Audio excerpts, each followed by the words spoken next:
The boys were here last Saturday. Actually, we recorded a track. Okay, nice, Yeah, nice. man. How'd it go?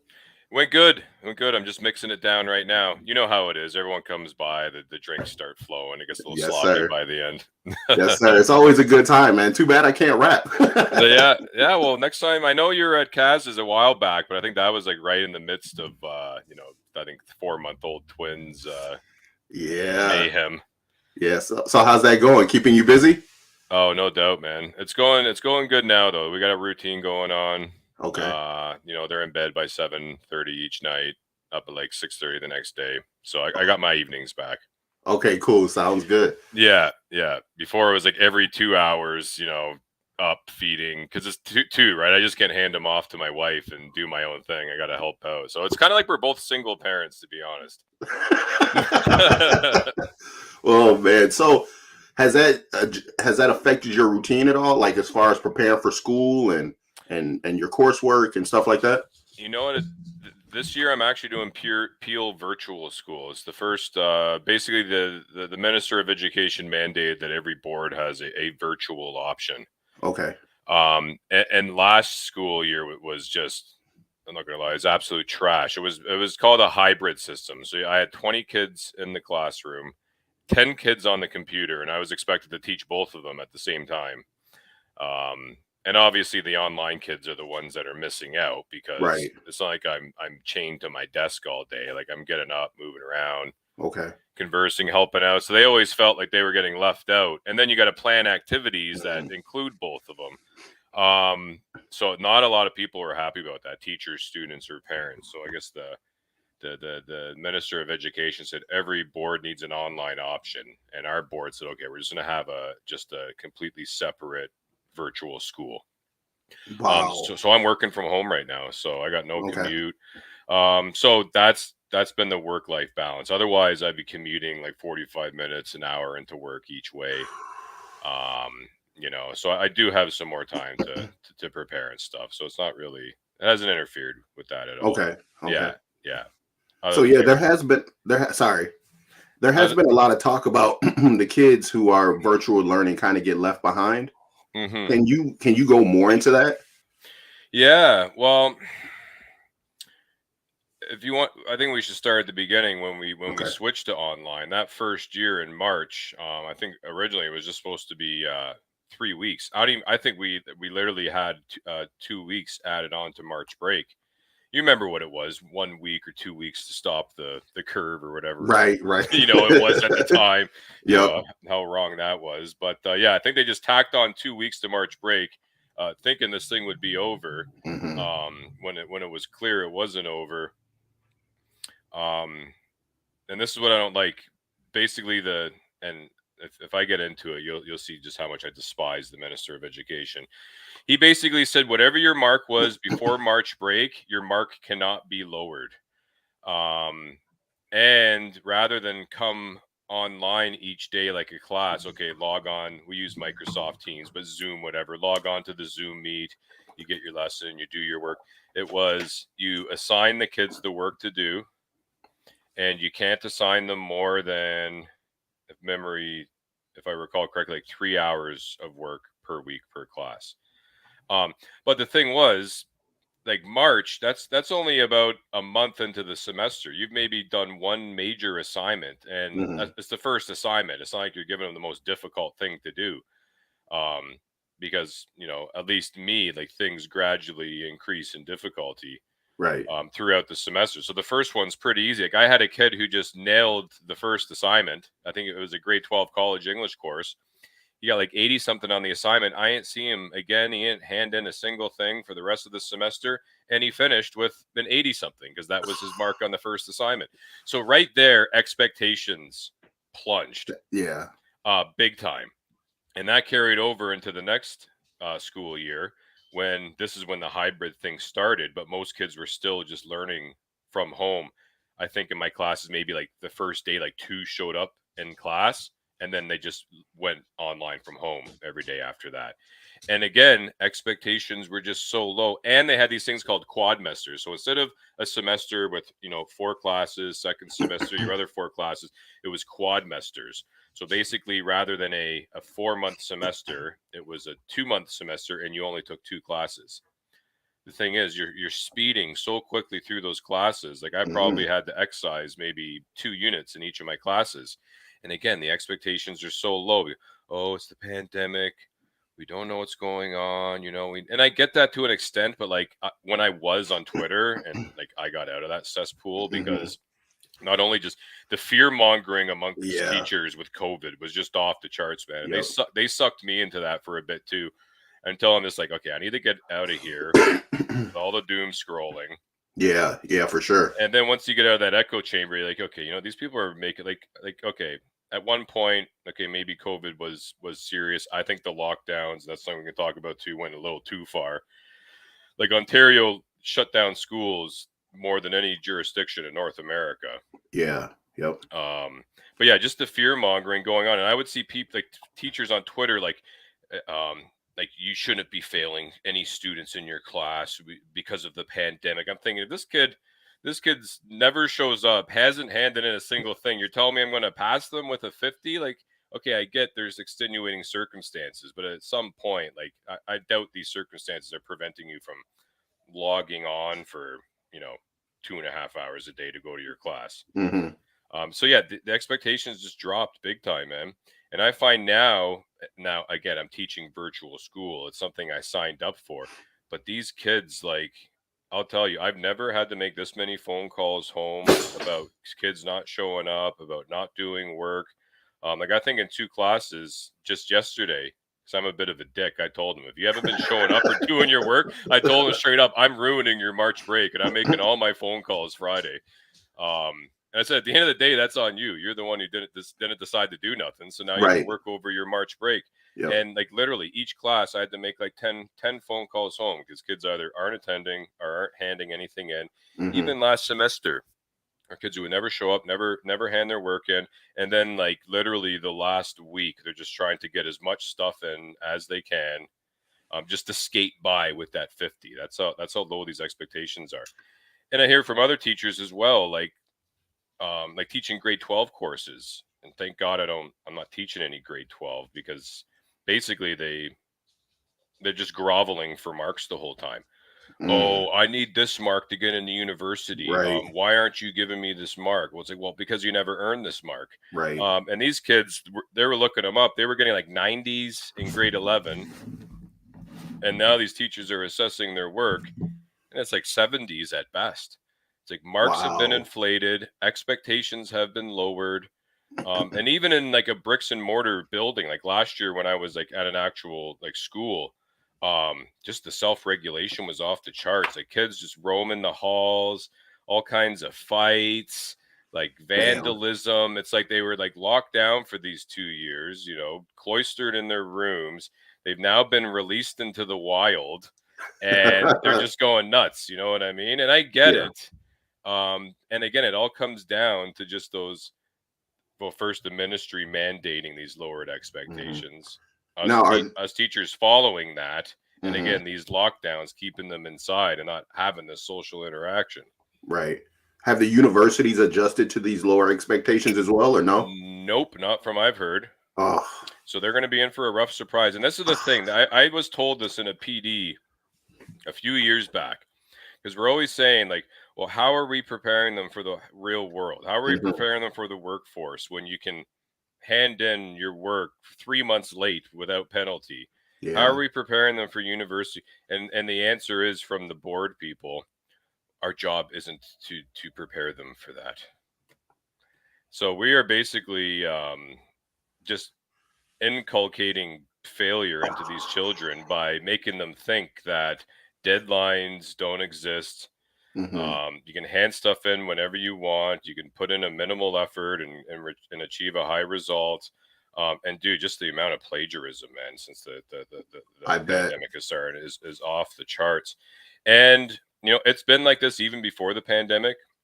have always spoken about a mental health crisis in Mm, universities. mm, There's actually one thing they don't talk about a lot. You don't see it in the news. Is like suicide rates, especially amongst international students. That's the whole other thing. Is it's quite high at university. I used to work as a maintenance guy at two of the dorm buildings at York U, and I can say over 4 years, 4 summers doing that, there were a few instances of someone, one of the cleaners, going into a dorm room and finding someone who offed themselves, and that's, I think, because of the stress yeah, of, yeah, and the higher, like if you hand something a day late, you've lost a letter grade if they're yeah. even You're going to done. mark the thing. You know what I mean?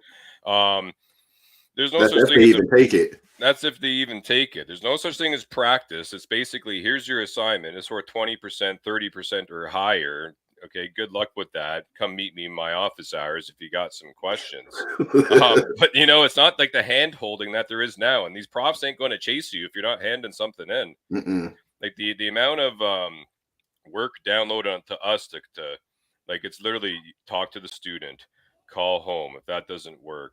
Um, you know, you got to document everything just to cover your own Hmm. ass, but then contact guidance, contact student success, contact the administrator. If there's special education, contact the special. Like, you're literally just ticking off all these boxes, because at the end of the semester, if you need to fail a kid, you have this whole checklist you got to check off. You've done all of these things to try and intervene and help the student.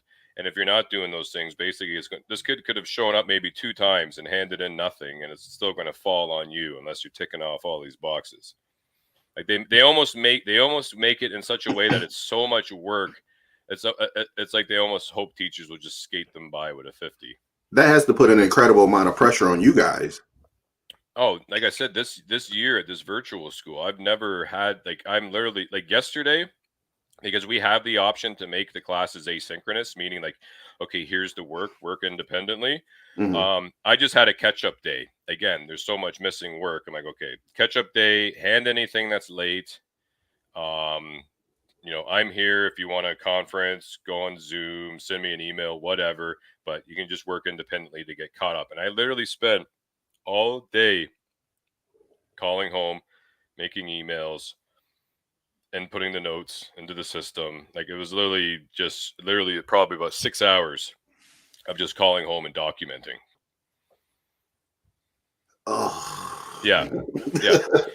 man. Oh yeah, yeah. And next year's gonna be even worse, because they want to kind of move back to this other model that I was talking about with the quadmesters. So basically, the morning you'll have your classes, they'll come into Zoom. You'll do your lessons, assign the work, and then in the afternoon they're supposed to work asynchronous, and then you're supposed to conference with each student, I guess, over the entire week. Document your conference, give them the notes. If they don't show up, you need to call home. If they don't turn their camera on, because that's another thing. I don't see any faces. I don't know what any of these kids look like, No because shit. again, admin says, well, we don't, and to some extent, I get it. But again, it's just too much coddling. It's, well, we don't know what their home situation is, or who else is in the room, or what their house looks like. So, we can't force them to turn cameras on. But then, one of my colleagues attended a grade 8 virtual graduation. Again, I never thought I would be saying these things. And all the kids had their cameras on because it was an expectation. Mm, But high school, it's not. And like I said, I don't even know what none of these kids look like until the end of the year, when we do a one-on-one interview. hmm. And I say, you got to have your camera on, because I can't assess your communication skills if I can't see your face. Right, right. Yeah. The So, expectations are just so low these days, man. And we discuss, like, I've discussed with my colleagues, like how is Canada going to be competitive on the world stage hmm, if we're not actually, challenging students, if there's no such thing as a yep, deadline, if the expectations to achieve an A, like, basically yeah. what an A now we would have been earning as a B in our day. Wow, Yeah. wow. And universities have actually, some of them have actually created their own admission system. They actually have worked it out how much each school inflates marks. And if this marks an 85, to them it counts as like a 75 or something. Like they've actually adjusted for the inflation So of they put it marks. on a curve. Exactly. Oh my God. So if you were an administrator, would you get rid of all of these kind of programs that they now have in place and go back to a strict in-school learning model? Yeah, well, it was the Minister of Education, and the reason he did that is just for budgetary purposes. Because if a Mm, class is online, the cap of students that you can put in a class it rises. So you can have like if we were in a bricks and mortar building, my English course, I think the cap. And here's another thing you can get into is de-streaming. I remember in our day, it was what do they call it? Basic, applied, or no, basic, general, and advanced, right? right. Remember the Yep. levels? Well, now it's vocational, applied, and academic, and for good reasons because certain demographics were basically getting streamed into the applied, like mostly like Okay. black or indigenous kids Okay. seemed to be weren't given an opportunity to at least try academic because as soon as you're in applied, like you basically closed off all options for university, right? Mm, You're basically only having a workplace or a college option. okay. And they weren't really giving kids the opportunity to at least try academic, see how well they fare, and then if they had to go down to a college level, do that. So basically, it's called de-streaming. Hmm. And basically, there is no such thing as applied or academic anymore in grade 9 and 10.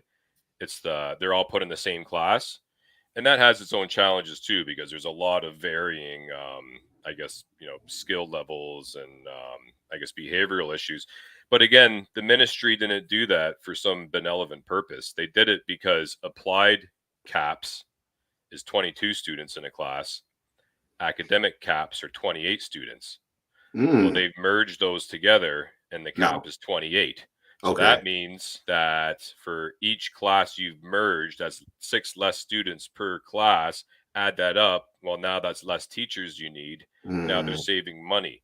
And you would think you're combining, high level, high need students with academic students. You would want lower classrooms so each kid mhm. can have individualized support.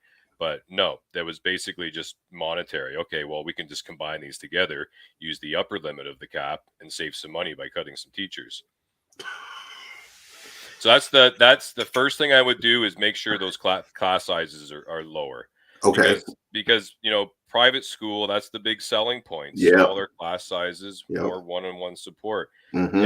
And the reason why he wanted to do virtual is because you can now stack 35 students in a classroom, So now they right? get even less support.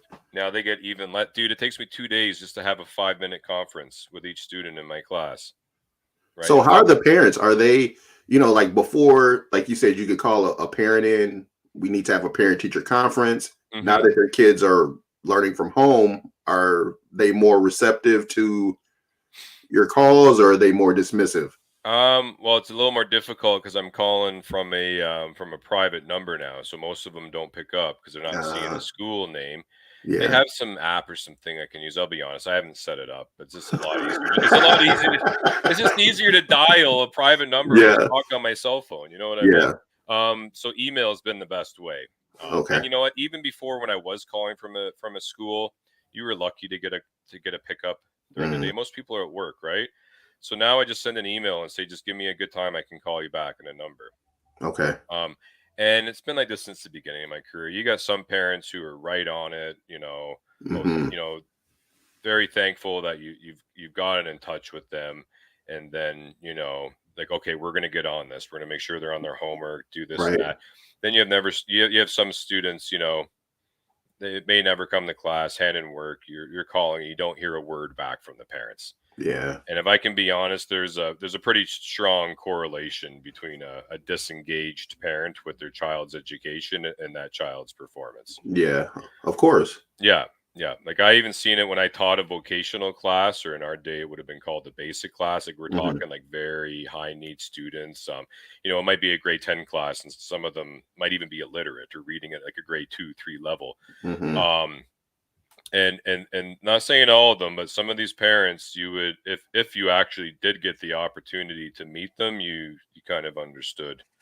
Yeah. why their child is the way they are, right? Well, it kind of goes to like the bullying aspect, right? The bullying class. Once you peel back the layers and you see where they're coming from at home, you see where Oh they yeah. got that bully behavior from. So, Oh yeah, there was one student who was a bully. I remember she kind of bullied other students. I remember she stole like one kid's charger, and it turned out that the mother was and the student too. You start to learn their situations, and that's really important, man. Is getting to know your mhm, students and their home situation. This girl had lupus. She's like 14 years old. Her mother was like a crackhead or something. This girl had to go by herself, public transportation to Toronto to get treatment for lupus. wow. And the father, who actually cared, because I would talk to him on the phone. I remember he came in for a parent teacher interview. Like he wanted to be involved, he was cared, but he was just completely cut off by this crackhead Mhm, mom. And then you can start to build some empathy. Well, okay, I can understand why the student doesn't show up, doesn't care about her education, and kind right. of acts out this way. Not only dealing with a serious medical condition, but having to deal with all that home stuff at the same time too. Yep. And that's why I think it isn't like you got to get to know your students, man, because you can make a lot of assumptions, and that's one thing I've learned in my career is not to make any assumptions. Hmm. Why this kid's acting up, why this kid's late, this, and that. Because most times when you dig into that home situation, you can understand why. Like for example, there's a girl who joined my class a few weeks ago, late enrollment. Hmm. Haven't seen her. Sent an email like the first day, like, okay, welcome to class, da da da da da. This is how you can join. Went into the system to kind of dig into the background, and then you look up the parent information, then you see like mother deceased in 2020, and you're like, well, this is probably why the student's disengaged. That's losing your mom at Hmm. the age of what? I think she must have been 12 years old at the time. Of course, it's going to have an impact on you. I couldn't even imagine. Oh yeah, man. There's Hmm. uh there's a lot of there's some like it's akin, I think, to being like a police officer. My dad was a cop. He worked Jane and Finch, for Okay. over Yeah. 30 years, but he never brought none of that stuff home. And he's seen some crazy ass shit. Okay.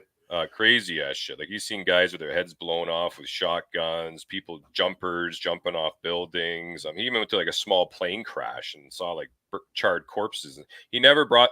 He tells these stories now that he's retired. Hmm. Like maybe over a beer. Never once would he come home Okay. carrying this on his shoulders. And as a teacher, it almost got to be the same way, man. Okay. I'm Well, like, to be fair, they get the same level of appreciation, right? I guess depending on yeah, The depending on the circumstance. crowd, right? You know what? But I noticed that about teachers. It's like you guys, you have a job where you have to wear a lot of different hats, and a Mm-hmm. lot of people don't really appreciate that. And you hear people say teachers should get paid more, but I don't think they really believe that because it just sounds good to come out of their mouth. Mm-hmm. But once they really sit back and consider all that, you guys are up early, like you Mm-hmm. said, you're grading papers late, you're being Mm-hmm. a therapist, you have to challenge these kids, inspire these kids, Mm-hmm. and it's just at the end of the day, it's just like, oh, they're just a teacher, do your job. And when their kids aren't doing good, they Mm-hmm. blame you. So so it's like Mm-hmm. they never really put the onus on the kid, they never put the onus on themselves, and you Mm-hmm. guys just become an easy target, just like police do in a lot of cases. Oh yeah. Well, teaching's inherently political, right? If you're on the Right. right side of the spectrum, while you're saying they're overpaid, Yeah. we don't need as many of them, and yeah, I would say undervalued. Hmm. And we get paid well, man. Like I don't pay is never really a concern. Like whenever our contracts come up for bargaining and stuff, I'm always saying like we need smaller class sizes. Mm. We get paid well. They can keep paying us, I guess a cost of living increase would probably be Yeah. 8% these days. But like like I think at the end of the day, yeah, I would keep my pay what it is now if Hmm. it meant smaller classes and kids Okay. getting more support. Um, and and just kind of continuing off that hat thing, it is true. Like even just coaching or running clubs and stuff Hmm. too. You know what I mean? And you get some heavy shit on your plate, like last semester, I had a girl. We're reading this book called Indian Horse. I don't know. There's a movie out for it too. But basically, it's about this kid in a residential school. He gets like ripped away from his Hmm. family, sent to this residential school. All the horrors that happen there and stuff. gets into hockey. That's kind of his escape from the residential school. He's like very talented.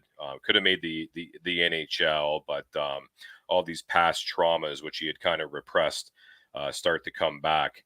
And he ends up quitting and getting deep into alcoholism and stuff.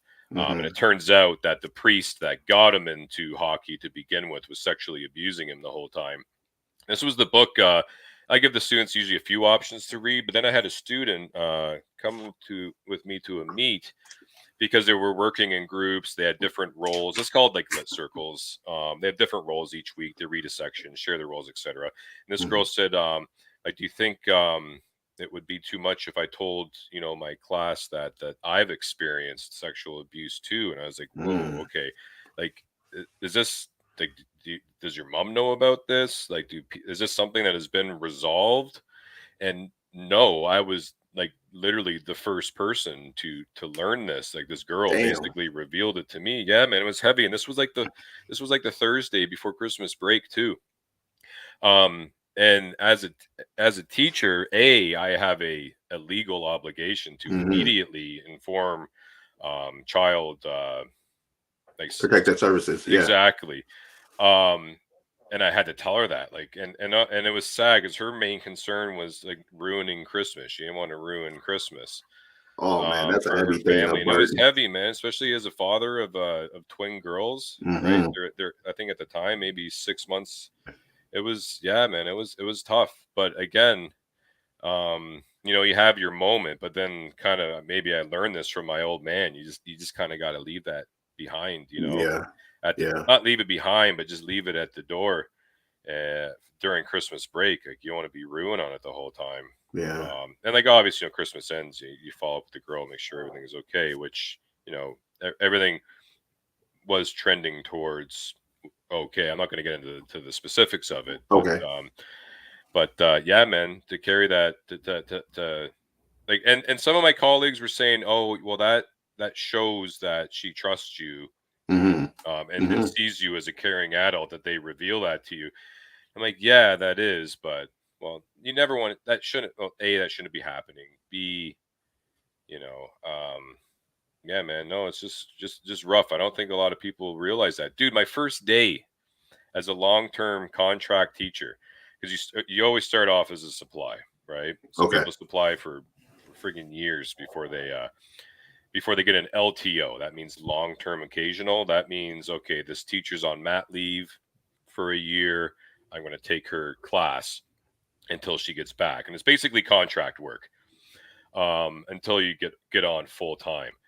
So my first LTO, it was like basically I was parachuting into this class in like April or something. I was going to hold down the class till June. First day, vice principal is like, look, you got this girl in your class. She's been, I think she's already tried to commit suicide once. She's dealing with a lot of like issues. Like, just keep an eye out. Like, okay. So class starts, you're doing your lesson, whatever, walking around, checking in with the students, have any questions, Hmm. clarification. And this girl was like, had her head down. I remember she's like, look, she's like, huh? Like, just completely out of it. It's like, okay, that's red flag. She's like, can I go to the washroom? And I was like, yeah, just give me a couple of minutes first. And then I called them in. I'm like, yeah, you might want to get down here. The student's acting a little strange. And by that time, she had gone to the bathroom. That's okay. She's like in there. And it turns out she had taken a bunch of pills. They went to find her in the bathroom. She was like passed out. Now they were able to get medical aid, Okay. attention. She was okay. But yeah, she tried to kill her. She tried to kill herself. And well, if they never told me that, I just would have thought the student's just sleeping in class and Hmm. is going to go to the bathroom. And yeah, it turned out, and every time that VP, is a good guy, Angelo, every time he's like, you saved someone's life on your first day on the job. But again, that's just one of the hats you got to wear. You know what I Yeah, mean? man. But that's what we signed up for the job to do, man. Yeah. At the end of the day, it's a people job, and you Yeah. got to care about the kids. You got to care about the students. And I think sometimes we can kind of get a little embittered or disillusioned, especially with a lot of the administrative nonsense that kind of Hmm. rolled, the fecal gravity that rolls down Yeah. from the board. At the end of the day, it's all about making connections with those students. Because think of your favorite teacher. Yeah, man. Do you remember what you learned in their class, or do you remember just how that person was as an individual? Well, I mean, after all these years, I remember the individual. Mm-hmm. And when I was writing the questions down that I wanted to ask you, I was thinking about those teachers who inspired me, who challenged me, who I just, they were great people, man. Mm-hmm. They were people that, they touched every room they walked into, they Mm-hmm. owned it. Every Mm-hmm. student that they had still remember them to this day, Mm-hmm. and like you said, the teachers who are disillusioned and they're like, you can see it Mm-hmm. when you walk into the classroom and they don't want to be there. Yeah. None of the students want to learn. We Yeah. tune them out immediately, and we're just like, we're drawing pictures, and Mm-hmm. we're in magazines. But the teachers who were there and were present and demanded Mm-hmm. things from you, those are the teachers that you remember. Like my chemistry teacher, Mr. Mm-hmm. Winter, he didn't take any shit. Yeah. He expected your best, Mm-hmm. but he was a fantastic teacher, Yeah. and you could come to him about anything. Mm-hmm. But don't come in my class with no bullshit. Yeah. You're gonna do the work. You're gonna Yeah. pay attention, and you're not Yeah. gonna waste my time. Yeah. So, And he probably had passion for the subject he was teaching oh, too, right? incredibly passionate. Yeah, because that's infectious. Yeah. So, Yeah. so what got you into teaching? Um. Yeah. Well, I think it started. I had a really good English teacher, and same thing. The guy was a hard ass, but at the end of the day, he really cared. Mr. Shock. Okay. I still talk to him this day on Facebook. Once in a while, he'll give me a call, and we'll shoot the shit. And the first day of class. And this guy looked like a mean motherfucker too. Just mean-looking German guy. Mr. Wilmer Schock is his name. Oh boy. First thing he does is walk to the chalkboard and write, "I'm here to teach, not to make friends." And he was such a hard ass at the beginning. I remember I got kicked out of that class steady. I remember showing up late, like smoking darts in the smoking pit. Sent me to the office. I remember I was like always the guy cracking jokes and stuff. He'd be like, "Okay, like, get out of here." But he was a really good teacher. Hmm. And I was always, pretty adept at English too. So it always was a subject I was good in. But by the end of the year, he was everyone's best friend. This is back Yeah. when you could actually like have like a student party at your house as a teacher. Yeah. You had like a pool party or something, right? They Yep. ordered food or whatever. And he was a really good guy, and he taught me a lot, and he was Hmm. very knowledgeable. But I think the thing that really solidified it was grade 10, and yeah, not too many of my colleagues know this story at least. But it was the first day of class. It was like semester 2, winter time. Bunch of my buddies and I went to one of their houses. Hmm. Um, rolled up a blunt. It was one of those ones like we dipped it in vodka, then like put it in the microwave and heated it Oh up. yeah. Rolled it up, and I remember we were smoking at the side of my buddy's house by this air conditioner. Just pass this thing around, and then I got ripped. I was one of like I almost fainted. I had to like sit down on the air conditioner. I would have just fallen down. Go to this class like immediately after period 3, history class with Mr. Stafford. And man, this guy blew my mind. He's like, you're gonna be in the trenches. There's gonna be rats as big as dogs running by you, artillery falling down. Your commanding officer's gonna tell you to go, to go over the top. You're gonna be charging across the battlefield, like going through barbed wire, machine guns. Like I was like, holy shit, history's fucking crazy, man. Like this guy like was like so into it. Like that, Hmm. like I was sold the first day just after that speech. Yep. And I still try to replicate it to this day when I teach history, because that's another one of my teachables too. And Okay. again, this guy knew so much. He was so passionate about the topics, and then there were topics like history was something I was inherently interested in too. Hmm. But again, he taught the subject matter well. He was super passionate about it, and he was a good guy as well. And I think right there, I'm like, yeah, history. I took history every single year after that because I loved it. And yeah, in high school, I said I want to be a teacher. I think probably due to Mr. Stafford and Mr. Shock. Okay. Uh, only problem is I just fucked around too much in grade 12, and my marks were just absolute trash, and I couldn't get into uni based on those. So I was Hmm. having too much fun, going to all ages clubs and chemicals and shit. So yeah, it was I took the surreptitious route. Okay. Basically, I went to college for 3 years. I picked my like my diploma like in the guidance counselor line. It was just, yeah, it was horse shit. And I remember even like telling my dad after the first year, like, it was business administration marketing. Like I had no inherent interest in it at all. Mhm. And my dad was, oh, you started, you got to finish it. Da, da, da, da, da. So I basically did that 3 years. Um, parlayed that into a job at the bank because my buddy's mom worked there, like the office towers, RBC downtown. Okay. Worked in a cubicle. Pay was fucking garbage. It was, I think starting pay was like 27,000 and a half a year, like not even minimum wage. And you spend half your money on parking. Exact or go bus, Oh, right? go bus, yeah. So I worked that job and I was pretty good at it. Like I was like actually like consolidating a few different desks into one. Like I was a good worker, Okay. like I was really like implementing a lot of efficiencies in the department. And then we just got this new manager, and that's why I always hate politics. And this is probably a reason why I won't get into admin at a school. She swoops in, makes all these fixes to the department. All of a sudden, all my proposals for efficiencies are her proposals. Of course. Um, and then basically, I was just like, all right, fuck this, man. The pay's garbage. These politics are just shit. And I was training some people too, and they would always say, like, you're a really good trainer. You're really good at explaining this stuff. Hmm. And I thought, you know what? I've always wanted to be a teacher. People are saying that I'm good at it, training them on some, bullshit desk, pushing numbers around. Listen, I'm 26 years old. Like it's kind of now or never. Right? If I'm going to do this, I got to do it now. Hmm. And basically, I remember I got my bonus on Valentine's Day, 2006. I put in my 2 weeks, and I think I trashed my manager in my 2 weeks notice. They just said, "We'll just pay you for the 2 weeks. You can go home." Tip out there: if you want to get your 2 weeks, just do that. Okay. And yeah.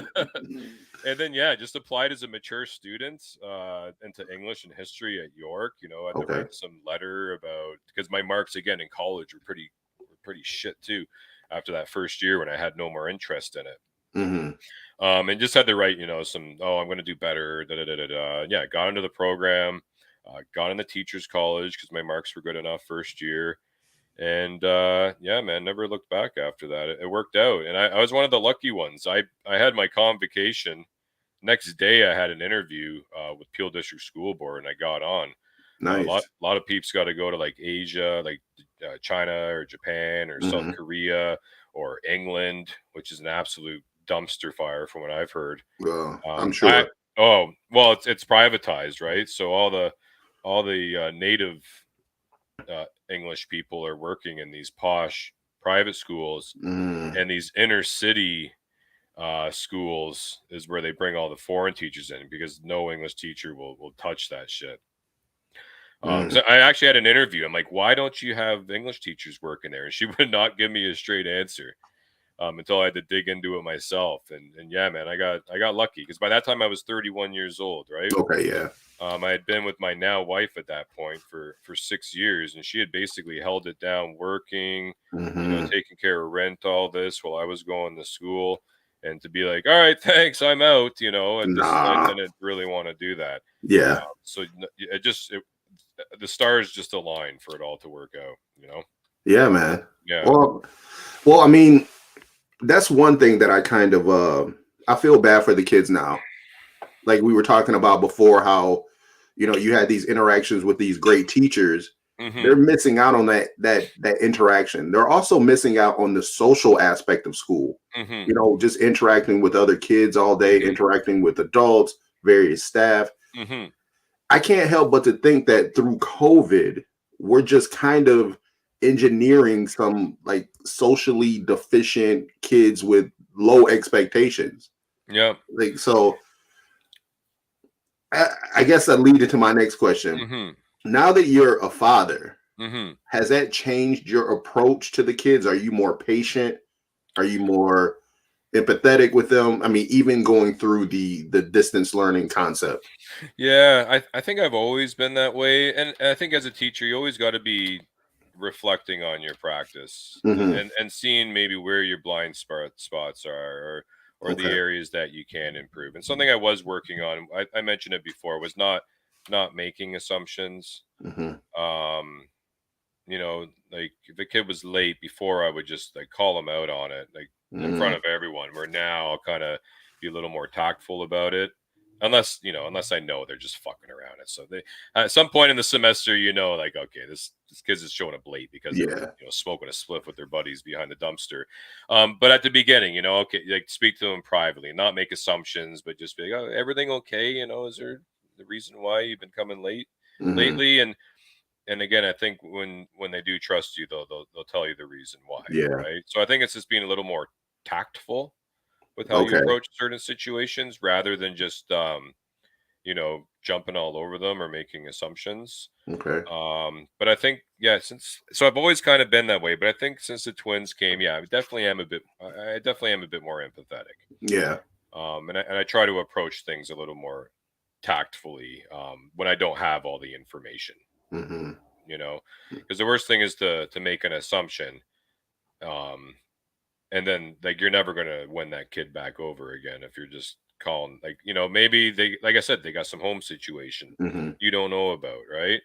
Um, like for example, there was one kid he wasn't showing up to any like he was barely showing up to class, barely handing in his work. Um, I think I went in the system. I called his dad, and then I called him into a room, and I'm like, he's like, "Well, why'd you call my dad?" I'm like, "Well, look, man, you're not coming to class. You're not handing in your work. Like, what's?" But rather than giving him shit, I'm like, "Is there something going on? Like, is there something I need to know? Hmm. That's causing these things to happen?" He's like, "Well, yeah, my dad left my mom. I'm living with my mom, and my grandma. My grandma's like disabled. My mom's very sick right now." And basically like I'm not only working a job to hold things down, I got to hold things down at home as well. Hmm. And he's like, I would appreciate it, like please don't call my dad anymore, like I think basically he was estranged from him. And I Hmm. think if I would approach that a little bit differently, um you know I wouldn't have gotten that information. Right. And having known that, I took it a little bit easier on him. If he missed some classes in a row, I wouldn't be all over him about it. Hmm. I made some accommodations. Okay, well, instead of working on these three things, here's like one thing. It's a little more intensive, but you can display your learning with one product rather than three. So rather Hmm. than three little things, here's one that's a bit bigger. You'll still show me the same things, but you can kind of take your time with it and not be under the pressure of all these little deadlines. You can just have one thing to do instead. And that's Student even said because I think he had a pretty good rapport with his guidance counselor, and I think at one point his grandma did pass away, but he didn't want anyone to know about it except for the guidance counselor and me. He said, "Don't tell the rest of my teachers about this," because I guess he didn't have that, I guess, trust level or rapport with them to, Hmm. I guess, to be that upfront with them. Okay. So yeah, I think like I don't to be honest, I don't think it's changed my approach that much because I've always tried to be someone Hmm. who's trying to make connections in the classroom and relate to the kids. And Okay. like beginning a class, I'm not like, all right, straight down to business. Like we'll usually just shoot the shit for 5 minutes about whatever, you know what I mean? We'll just talk. And one thing I try to do with the virtual class too, because it's almost like a Zoom meeting, right? You got your Hmm. lobby, kids are coming in, you're waiting for the class to start. So I basically just have like a Google Doc, and I might just drop links to songs, like clean songs, obviously. Um, and we'll just listen to music, as everyone just comes into the meet before class starts, and Okay. we'll shoot the shit in the chat or whatever. And a Okay. lot of kids after is like, yeah, it's always just a good vibe coming to your class. We come in, there's like a good song playing, Hmm. we just talk about whatever, and then we get into it.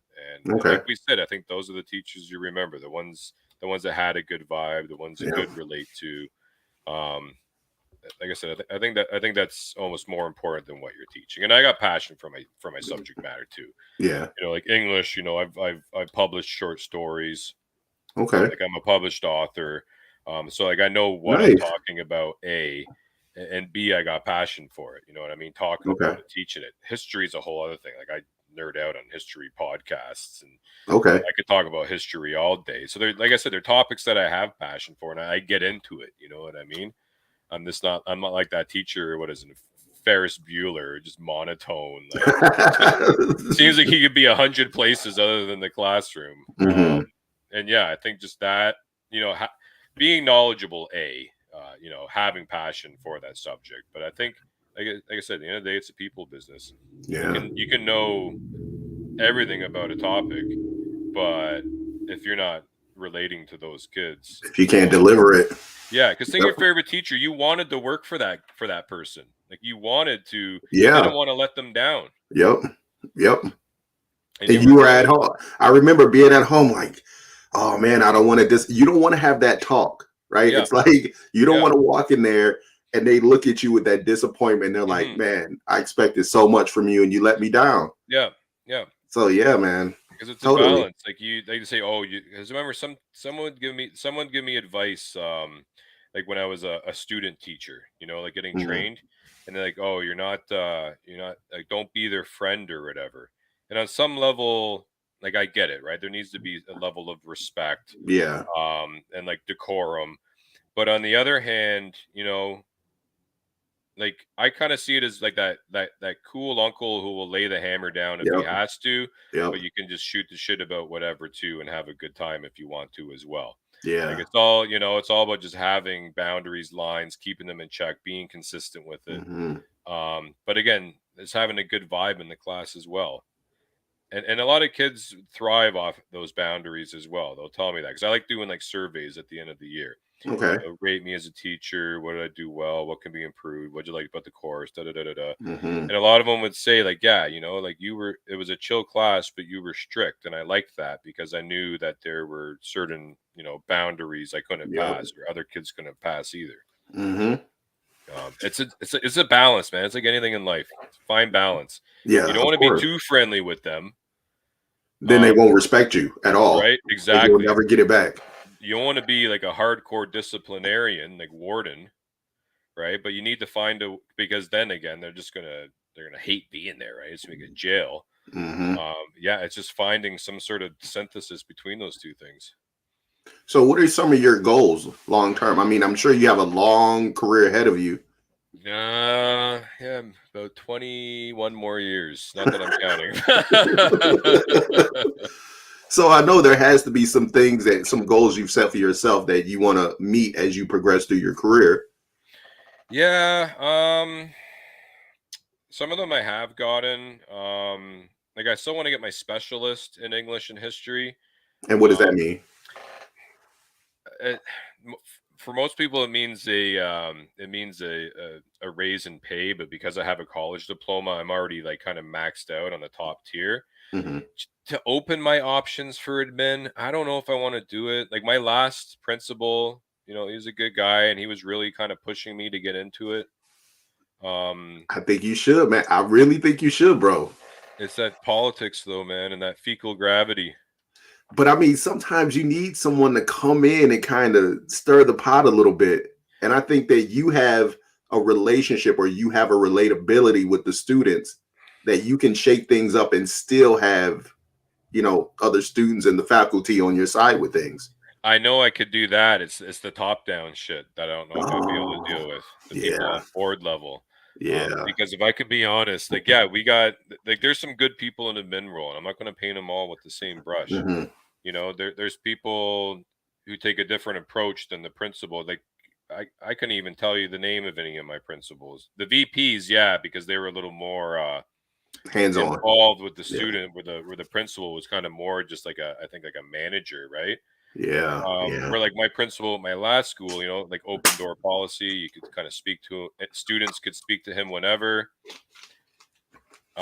which on one hand is good. On the other hand, depending on how you run that, like students circumvent teachers and just go straight to the principal to Hmm. complain or grovel Hmm. for marks. But again, he took a different approach and he was good with the staff, right? Because like again, he had an open door policy with the staff, and I could walk in anytime and talk about something education related or just shoot the shit. And I appreciate that Hmm. because I know a lot of principals when I first started out, if you had to talk to them about something, it was almost like you were wasting their time. Like they were very Yeah. dismissive. So on one hand, yeah, I get that, but it's just and there are some like I said, some really good principals who try to find that balance between the shit rolling down from board level Hmm. to their staff, But then there's a whole other subset that are just, sycophant, as bootlickers, right? They only got into the position because, they knew whose ass to kiss. Mm-hmm. They're just yes people, basically. Yep. Just automatons. Whatever comes down from the board, they're just, pushing on their staff. And they almost just treat their staff like we don't know what we're doing, right? And there's a phrase in education called professional judgment.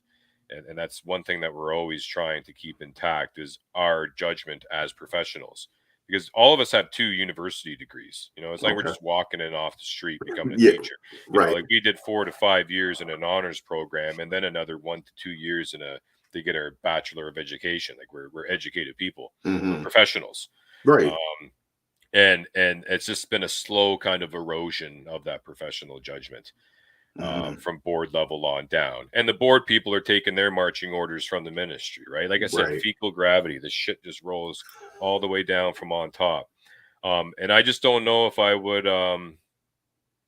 like I said, I know I would, because I have a friend who's a principal, an Mm-hmm. old school friend, and we were, drinking over a beer a few months ago, and he said, you can still have that balance. We were having this conversation you and I were having, like, yeah, I can get these directives, but I can choose how far to push them with my own staff, and I know I could find that balance too. It's just the reason I left the bank was because of politics. Right.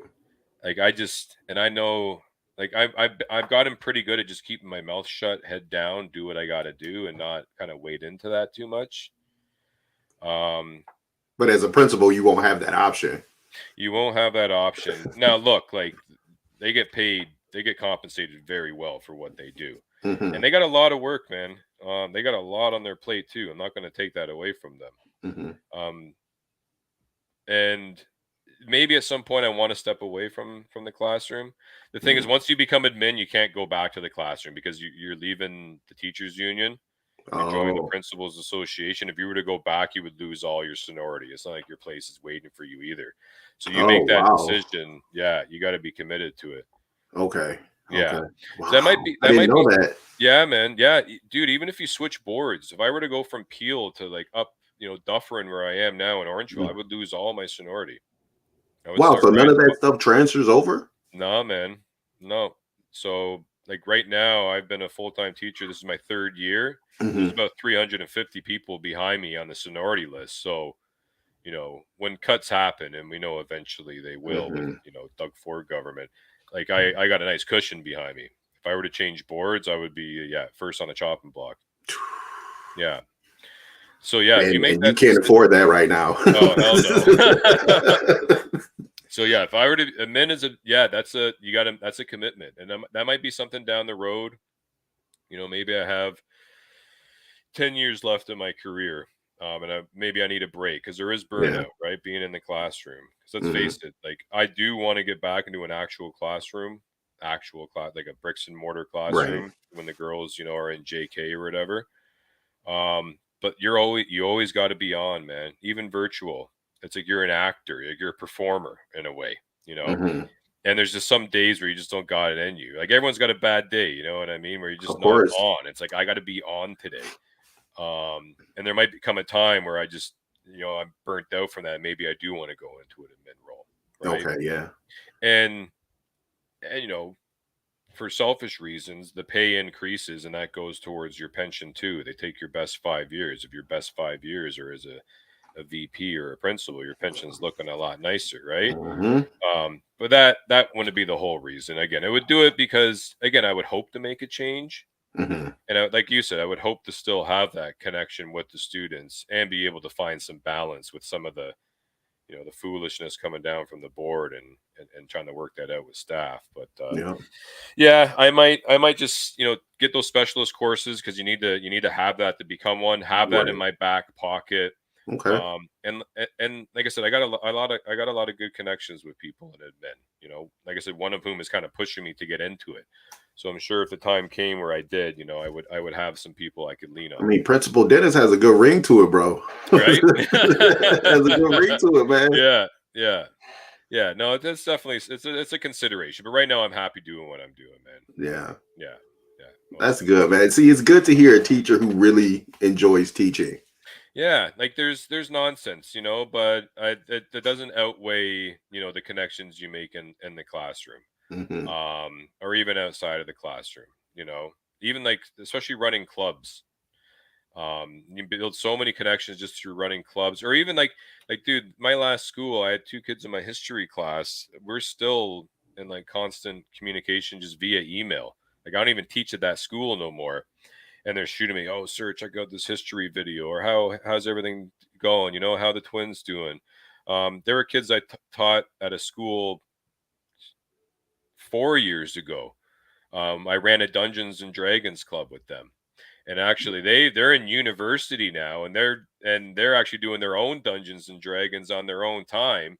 And once in a while, I'll join them on Discord and play Nice, as a guest or whatever. It's nice. just all about those relations. Like at the beginning of the pandemic, there was this assignment teachers were giving their students, like choose your favorite teacher or teacher who made an impact and write an email to them, like of appreciation. I didn't know that. I just thought I was getting all these emails, like, oh wow, this is really nice. And then I kind of like, and I'm like, oh, it's an assignment. But I'm like, at the end of the day, they still chose me. Yeah, And then man. like, I remember there was a kid I taught in summer school for a month, grade 11 course, and he emailed me, and I'm like, out of all this guy's teachers over 2.5 years of high school, he chose me, some guy that taught him for 4 weeks, to tell me how he appreciated me. And I'm like, that's the reward right there of being a Yeah, teacher, is when you do know the impact you've made. But like, I'm sure Mr. Stafford doesn't even know that he's the reason I got into teaching, because there's a lot of that you don't know. But I think it's a lot easier now with email. Like I had another student who emailed me. He's like, "Oh, sir, I'm in first year university. I just want to say thank you for teaching us how to write essays. Being a hard marker, because I do have high expectations, man." And hmm, she's like I just finished my first essay for this elective I had to take, and I got a 90%, and it's because of you. And it's shit like that where it's like, okay, this is, you don't do it for the personal accolades, but let's face it, it feels good when you get them. yeah, for sure, Yeah. for sure. And I bet you care more about that than you do about awards and things like that from your peers. I don't need to get no awards or nothing. Like You know. I got LTO of the year, or I was nominated or something. And yeah, that Hmm. was nice. You throw that on your resume. Um, and I've gotten other, awards too. Like I was awarded like dismantling anti-black racism, because that's something Hmm. I don't know if you know, Peel Board was basically the first school board to be taken over by the ministry because of anti-black racism. Hmm. It was just, they just kind of investigated and found out it was kind of a systemic issue with that streaming I was telling you about. Okay. Just, black kids were being disproportionately expelled, suspended, where other students weren't. Just over surveillance, like, telling, black girls not to wear big earrings, or boys not to wear like just targeting their Hmm. clothing choices, or Right. letting other stuff slide, like over surveillance, basically, Right. right? Right. And yeah, basically there was a big investigation review. The board was taken over, so we have a lot of initiatives now to end anti-black racism Okay. systemically within the board, and it's something that I've been deeply involved in. Well, really, even before this ministry review, because Hmm. we all knew it was a problem until it really became something that the province had to intervene in. So it's always been kind of my philosophy. Well, again, it's just at the end of the day, you're dealing with people, and you treat people the way Yeah. you want to be treated, regardless of their background. And maybe Hmm. it's a little bit easier for me because I grew up, in Brampton, which is a culturally diverse city, and I have friends, Hmm. of all walks of life. But that's just like, I just treat people like people. But I guess maybe some people with maybe not that experience, or were raised with a different, I guess, set of Hmm. values or whatever. Yep. Um, but anyway, at the end of the day, that's just something I've been deeply involved in, especially since the ministry review. And yeah, I was awarded for that. But again, it's not like I have it hanging up on my wall in a plaque. It's just nice to get that recognition. Yep. But you just keep doing what you're doing, man. And like I said, the most recognition I need is just that random email from a kid saying, hey, how's it going, sir? Or, thank you for this, or, still remember you, whatever. That's all I need at the end of the day is just, Hmm. I don't need recognition from my peers. Obviously, it's nice for them to know that you're doing what you're doing. At the end of the day, it's all about the kids, and you get that random email that makes everything. You know, Yeah. yeah. So what are the books that you've written? Just short stories right now. So I've published. I got 2 short stories published. A bunch more written. It's just Well, we'll plug them, bro. Come on, yeah. All right. plug Yeah, them. man. The one story is called "Breaking the Order," published on the Dillydin Review. Okay. Another published story is called "Poaching Hunters," and that is published on the Horror Zine. They're both online Okay. literary magazines. But now that the babies are here, all writing has been pushed to the side. So I got more lined up. I want to get submitted. It's just it's quite a process to actually go through and submit these things. Okay. I should put a bit more time aside for it. I have a novel written as well. It's just the game plan was get a bunch of short stories published, find an agent, you know, show them the novel, and then through that agent try to get the novel published. So all that's kind of on the back burner right now. I Okay. still would like to get a few more short stories published just to kind of build some street cred. But like I said, I'm starting to get more of my time back now in the evenings. Okay. So I do want to get back into that. It's just I've been more kind of leaning into the music side of things with my spare time rather than the Okay. writing. But Okay. just at the end of the day, I just like being creative. Okay. It don't need to go nowhere. It's nice having a few stories published. I guess as a conversation piece. Um, but yeah, at the end of the day, it's just for fun. If it goes somewhere, cool. But I always think to myself, this job probably ain't going to pay better than what I'm doing now. So it's probably just going to stay a passion project. Okay. Well, I mean, Hmm. that's good. Yeah, I man. I mean, as long as I think we all need to have, passion projects, as you say, just something that you can kind of decompress from your life and pour your heart into, and Hmm. kind of, it may not go anywhere, but just the fact that you get to express yourself and you have that positive outlet, that's all that really matters. Yeah, man. Just So being creative. I think at the end of the day, for me, yeah, is huge, and it's probably the same thing with you with the podcast, right? It's of just course. creative Yeah. outlet. Yeah. Yep. Yep. It just, for me, I would love it for it to go someplace. But Hmm. if it doesn't, I still get to come on here and I get to pour my heart out, and I need and you get to invest in something.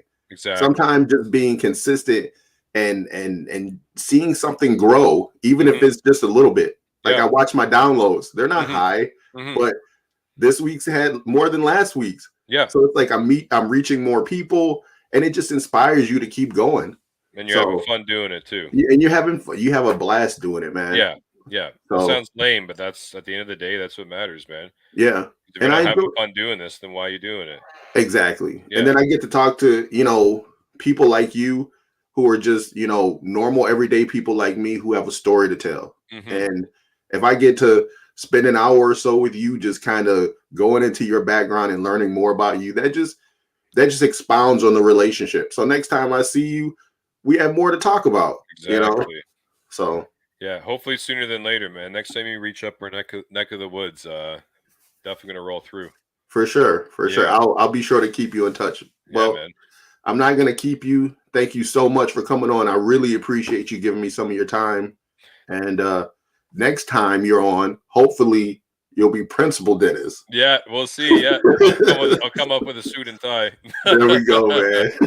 Yeah. Well, thanks for having me, Devin, man. It's good chatting with you. No problem, bro. Anytime. All right, man. So you have a good one, man. You too. Peace. Later. All right, guys. That's it. Thank you for joining in on I Stopped Drinking, so I started a podcast live. Peace. And broadcast. There we go.